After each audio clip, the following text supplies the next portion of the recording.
Market's down big today. Not the only thing we're talking about in this video. We're also going to go over Apple, Amazon, and Intel, who all report after the bell.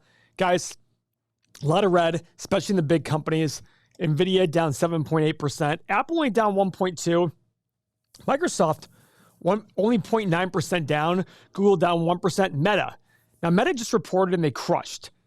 They were still up, but they were up a lot more earlier. Guys, the NASDAQ at one point opening today was up over 1%.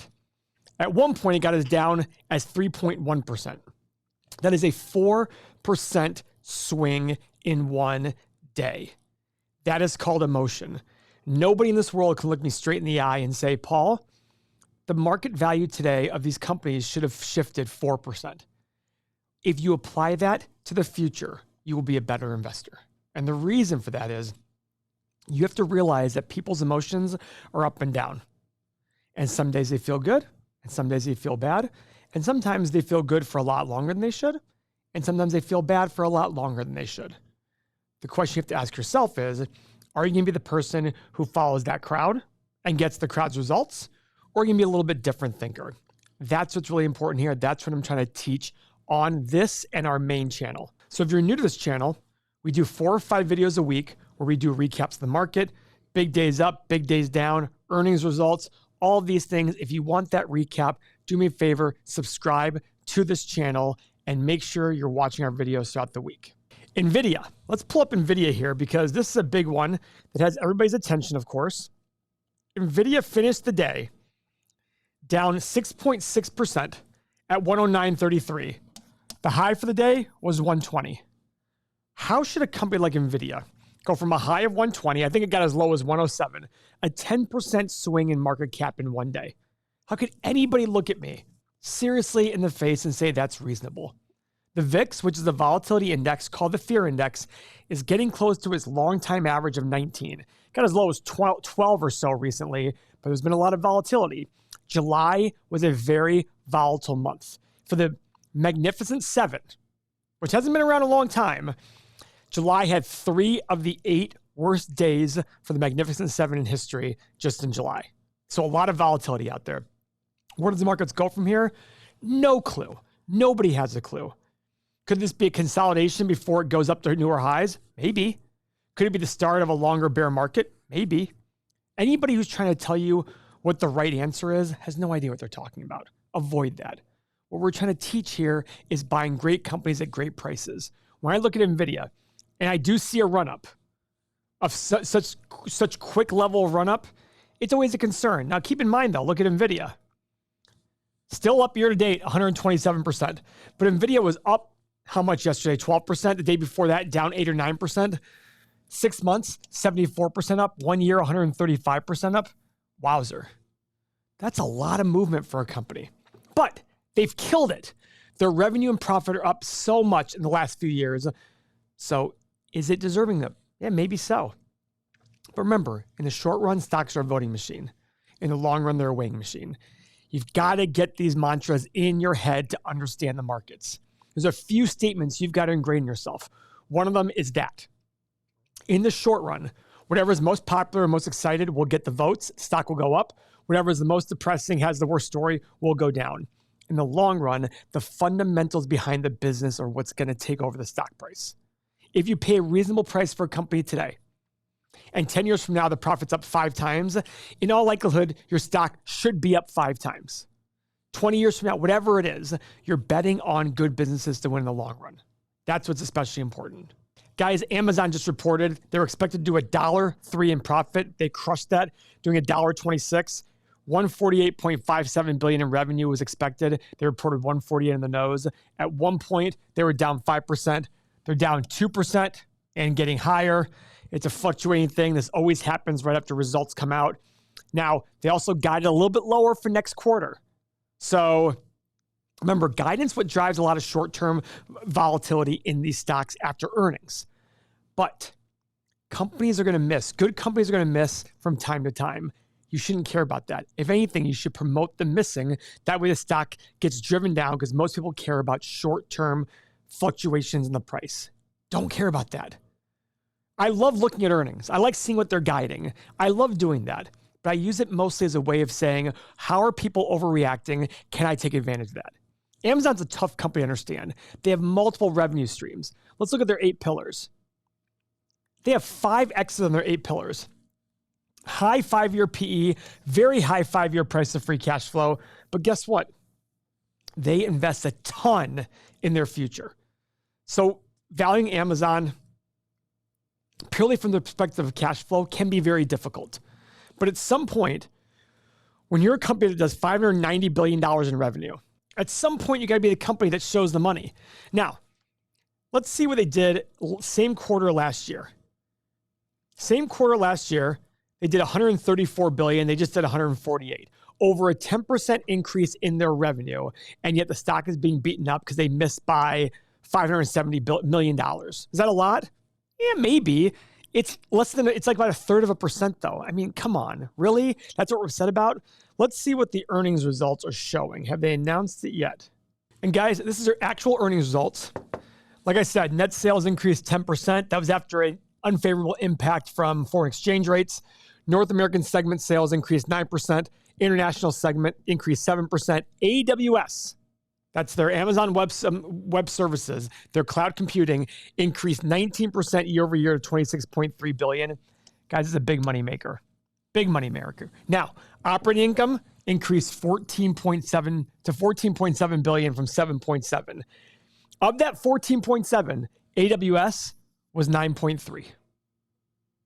9.3. Vast majority of their money is made that way. International segment operating income was only $0.3 billion, but swinging from a loss of $900 billion last year. So guys, things are getting better at Amazon. At one point, AWS was the only profitable part of Amazon, but things are getting better at Amazon.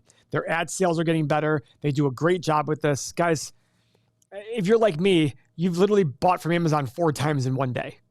If you need something, you're like, oh, I forgot this, and you know it's coming very quickly after, depending on what market you live in. But Amazon didn't do so well. Now they're down almost 4% now. All this fluctuation after falling 1.5% today. So I want everybody to remember, Amazon, all-time high, 201, just 3 weeks ago. 3 weeks ago or so. If you loved Amazon at 200, what are you doing now? Are you going to let the short-term news of them missing by $500 million and $150 billion affect you? Are they guiding lower? That's why we teach having a margin of safety, because there's no way in hell that companies can beat every single time. It's not possible. If they are doing that, there's probably some cheating and lying going on there. Now, guys, back to Amazon here. Operating cash flow increased 75% to $108 billion. Free cash flow increased to $53 billion for the trailing 12 months compared to $8 billion for the trailing 12 months ended in June 30th, 2023. Does this sound like data that should be for a company that's falling? I don't know. It's unbelievable. Unfreaking believable. Now, guys, Intel just reported. Ouch. Down 11%. They were estimated to make 10 cents per share. They made 2 cents, estimated $12.94 billion in revenue, brought in $12.833. They're initiating a $10 billion cost-cutting initiative, and they suspended their dividend, which I never understood the dividend anyway. Guys, I own Intel, and I've always said it's a long-term play. Does this kind of worry me? Yeah, it kind of does. Of course, like I always say, I don't really care about it much, but when it's a turnaround project, you got to question these things. They were expected to make 10 cents, and they reported 2 cents. Their stock is down to $25. But here's the interesting part. The 52-week high was $51 just back in December. That's how this is down 50% this year, basically, down 40% year to date. This thing got smashed. Now, do I still think a rising tide raises all ships, and Intel could still have a good turnaround with 3 new factories that can do a lot of foundry and a lot? Yes, I do. But this is not for the faint of heart. And this is one of my more speculative plays. I'm banking on the Intel brand, the Intel quality. The question is it going to stick around? I don't know. I really don't know. But I don't want to make my decisions based on short-term price fluctuations. Now, if I have a stomach tomorrow, will I pick up more Intel shares? I don't know. Maybe I will. But these are the things you have to consider as an investor when looking at companies like this, especially one like Intel. But remember, Intel was the darling of 20-some years ago. Their all-time high, August 28th, 2000. That's correct. August 28th of 2000 of $76. And since then, not including this year, their revenue was up 3x, their profit was up 4 or 5x, and yet the stock was down from its all-time high. Why? Overvaluation. It happens all the time. There'll be companies we're talking about today that 20 years from now probably aren't selling for the same price they were today. That's just the reality of investing. And you got to be ready for that. Intel down big after hours, 10.5% after falling 5.5% today. So they're over $30 a share to start the day. Now they're at $26 a share. Oof, big one. That's tough. They've been as low as this though lately. If you look at the last 3-5 years right down here, how low did they get?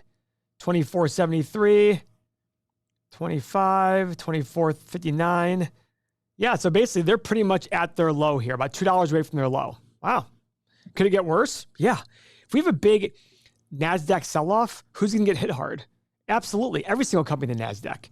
These guys are going to get hit very, very hard. Their market cap's $123 billion. They did $55 billion in revenue. Let's see what they did last year's same quarter, which would have been June, 12.95. So their revenue is actually lower than it was last year in the same quarter. Let's pull up their quarterly results. Guys, right here, our Q2 financial performance was disappointing, even as we hit key product and process technology milestones. That could be putting up there, that's Pat Gelsinger, the Intel CEO. Second quarter revenue down 1% year over year. GAAP earnings, a loss of 38 cents. Non-GAAP was 2 cents.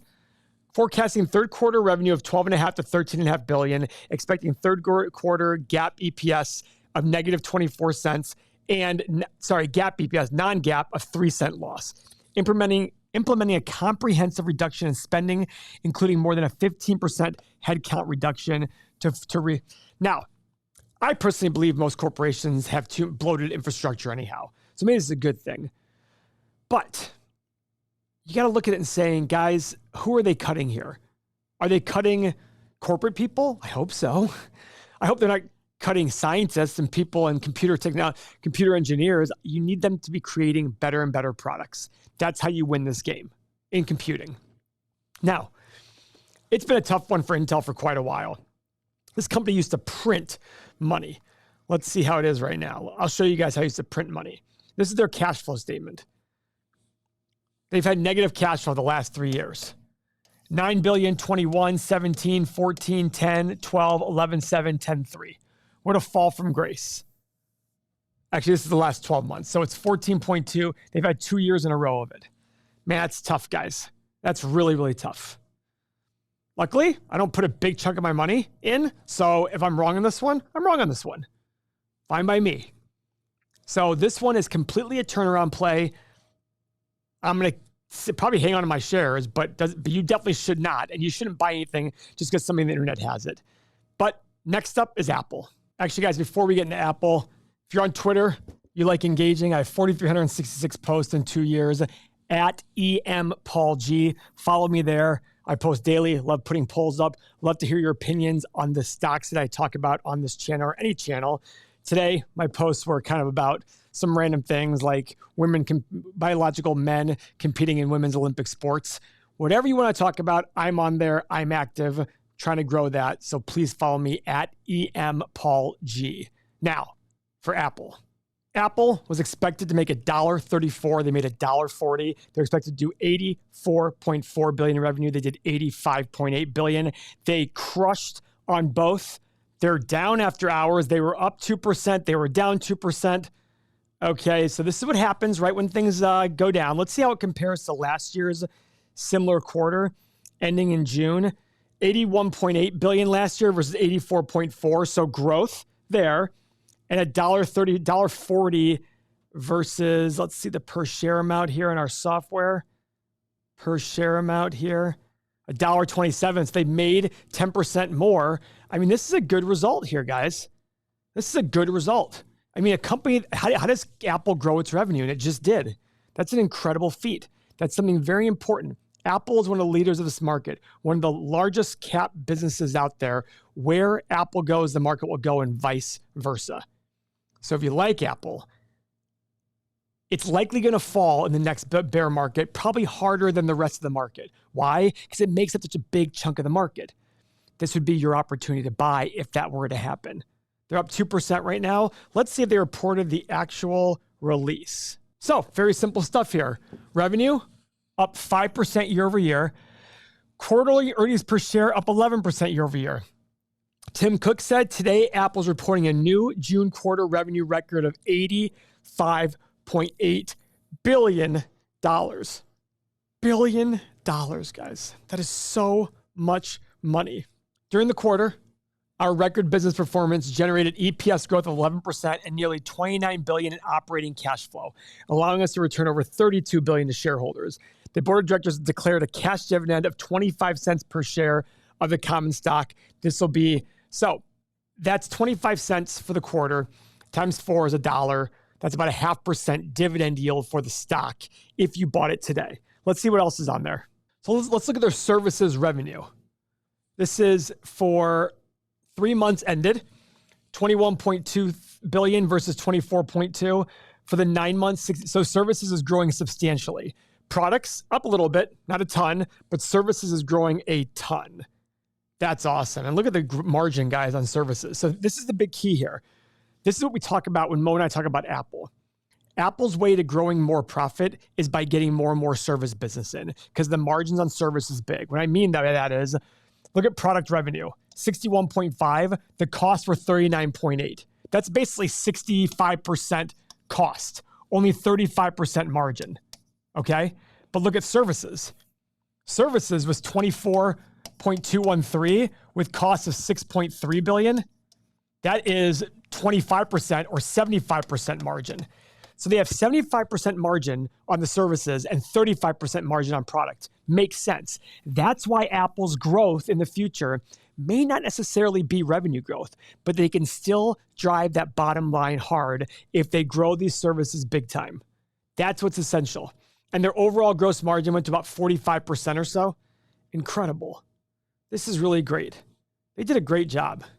They did a really, really great job this quarter. 21.5 billion versus 19.8 billion and 79 billion for the 9 months versus 74 billion for the 9 months last year.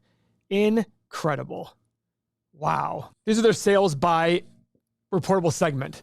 Americas, Europe, China, Japan, rest of Asia. Did anybody have a decline? Growth, decline in Greater China, growth.